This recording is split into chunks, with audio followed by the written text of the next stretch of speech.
New York, the city that never sleeps. But beneath its dazzling lights lurked an empire built on crime, corruption, and power. And at the center of it all was one man, Lucky Luciano. From a poor Sicilian immigrant to the undisputed king of the underworld, his rise was paved with betrayal, ambition, and blood. Put your hands up for stories untold, echoes of glory and hearts so bold. We dig deeper where the truth will glow. Forgotten history, let the rhythm flow.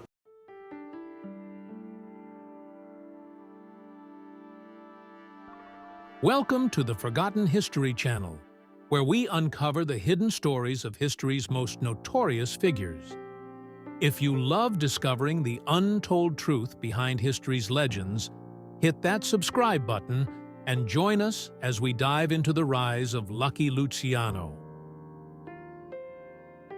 Long before he was known as Lucky Luciano, he was just a boy named Salvatore Lucania, born in 1897 in Lercara Fridi, a small town in Sicily. Life in Sicily was harsh. The town was built around the sulfur mines, where men worked themselves to the bone in unbearable heat, earning barely enough to survive. His father, Antonio, was one of these men, an uneducated laborer with calloused hands and tired eyes, determined to give his family something better. But in Sicily, poverty was a prison. There was no escape, no hope of rising above one's station. And so, like millions before them, the Lucania family placed their faith in a distant dream, a new life in America. In 1906, they packed what little they had and boarded a steamship bound for New York. For weeks, they endured the harsh conditions of steerage, crowded bunks, stale air, and the constant sway of the ocean. When the ship finally neared Ellis Island, the passengers rushed to the deck, staring at the Statue of Liberty as it loomed into view. To some, it was a beacon of hope. To others, an uncertain future. But the streets of New York were not paved with gold, as many had been led to believe. The Lucania family settled in the Lower East Side, a neighborhood overflowing with immigrants, each struggling to survive in a city that showed no mercy. Their new home was a cramped tenement, dark, overcrowded, and unsanitary. Rent was high, work was scarce, and disease spread like wildfire. For young Salvatore, the so-called land of opportunity felt more like a different kind of prison. He quickly learned that in America, survival depended on more than just hard work. It required toughness. The streets had their own rules, and those who followed them were the ones who thrived. As other children went to school, Salvatore watched older boys gamble, run numbers, and shake down shopkeepers for protection money. It didn't take him long to decide which path he wanted to follow. By the age of 10, he was skipping school, running errands for gangsters, and earning his first dollars on the street. He stood on the sidelines as men made deals, took bets, and settled disputes with their fists. He watched, he listened, and he learned. In those alleys and back rooms, the foundation for the man he would become was laid. By his teenage years, Luciano had abandoned any hope of walking the straight path. School had become nothing more than a fleeting obligation, and by the time he was 14, he had dropped out completely. The real education, the one that mattered, was happening on the streets of the Lower East Side. He started small, running errands for gamblers, delivering packages for loan sharks, and watching closely as men with money made decisions that could change lives, or end them. It didn't take long for him to realize that everything in this world revolved around power, and power came from two things: money and fear. The neighborhood was ruled by gangs, and young Luciano quickly found himself drawn into their world. He joined a local group of Italian boys known as the 5 Points Gang, an outfit feared for their violence and street smarts. They ran numbers, shook down shopkeepers for protection money, and clashed with rival gangs for control of the streets. It was here that Luciano first got a taste of real criminal work.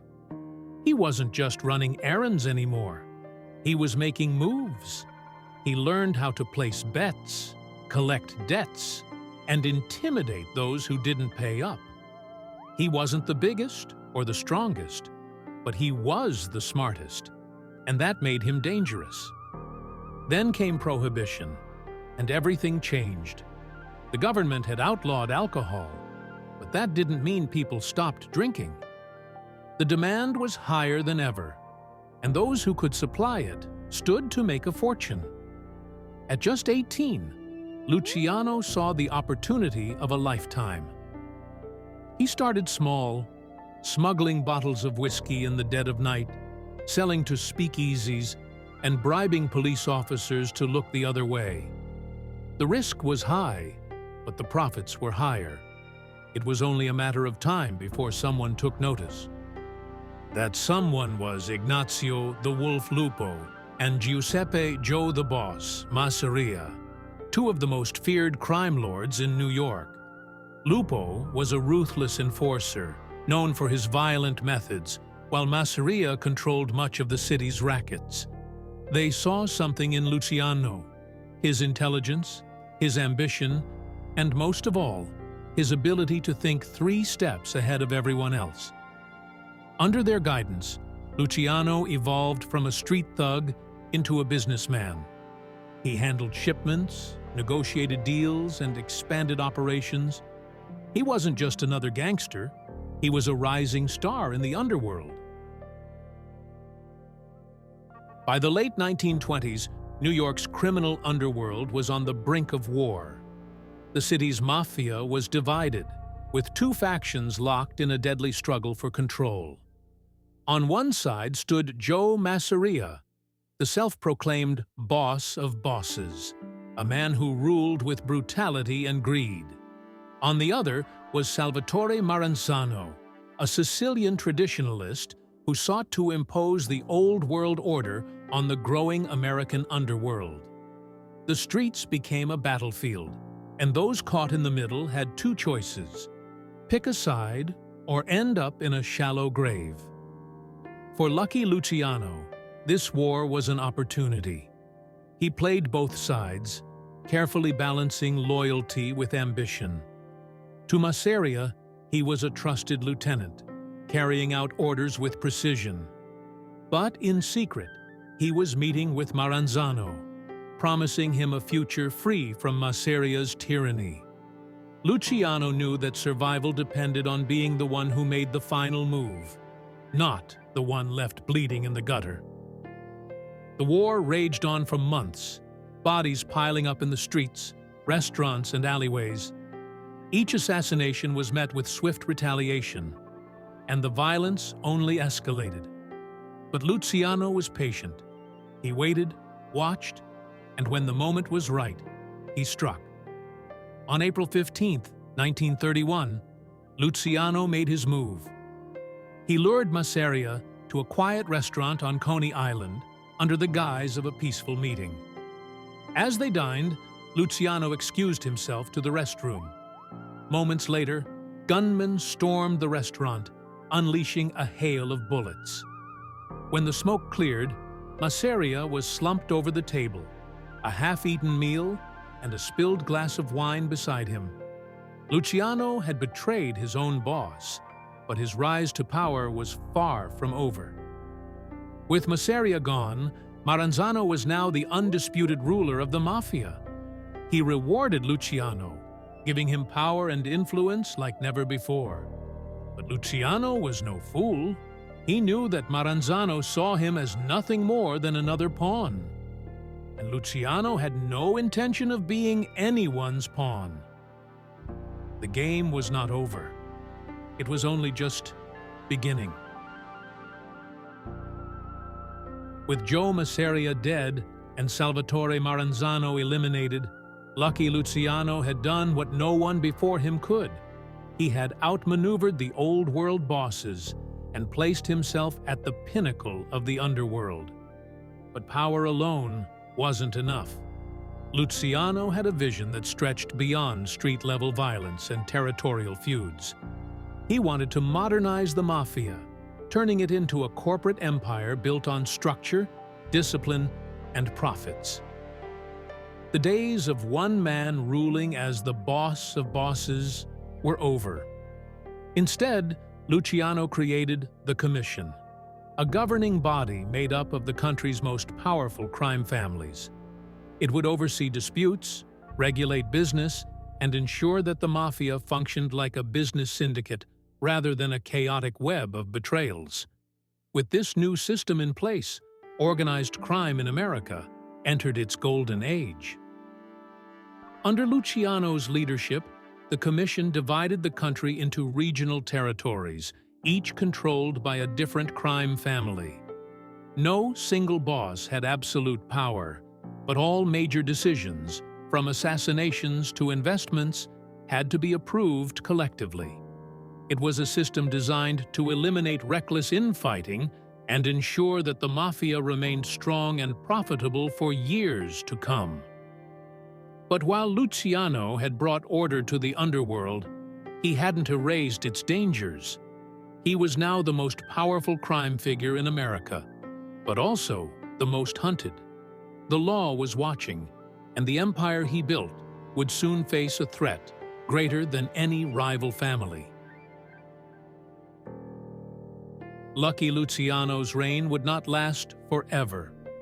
For years, he had outmaneuvered rivals, law enforcement, and even the U.S. government.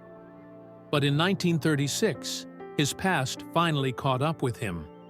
The authorities charged him with running a massive prostitution ring, linking him to a vast network of illicit operations. It was the first major blow to his empire. Luciano was sentenced to 30 to 50 years in prison, marking the downfall of the man who had once ruled the underworld. But even behind bars, his influence never faded. He continued to pull strings from the inside, maintaining connections with his allies on the outside. Then, fate presented him with an unexpected opportunity. With World War II raging, U.S. intelligence sought help securing the New York docks against possible Axis sabotage. In a deal that would later become legend, Luciano provided critical assistance in exchange for a reduced sentence. By 1946, his prison time was cut short, but there was a price. He was exiled to Italy, never to return to the country he had once ruled from the shadows. In Italy, Luciano lived a life of quiet exile. He still maintained contacts with the underworld, but his power was a shadow of what it once was. He spent his final years in Naples, sitting in cafes, watching the world move on without him. The man who had built the American Mafia into an empire was now just a ghost of his former self. On January 26, 1962, Luciano collapsed from a heart attack at the Naples airport. He was meeting with a film producer who wanted to tell his life story, one final attempt at securing his place in history. But in many ways, his legacy had already been written. Whether seen as a criminal mastermind or a ruthless opportunist, one thing was undeniable: he had shaped organized crime in America more than any other man. And that's the rise of Lucky Luciano, the mastermind behind the modern mafia. What do you think? Was he a criminal genius who revolutionized organized crime? Or just another ruthless gangster willing to betray anyone to stay on top? Let us know in the comments below. And if you enjoyed this deep dive into history's forgotten figures, don't forget to like and subscribe. We have plenty more stories to uncover, from legendary outlaws to secret wars fought in the shadows of history.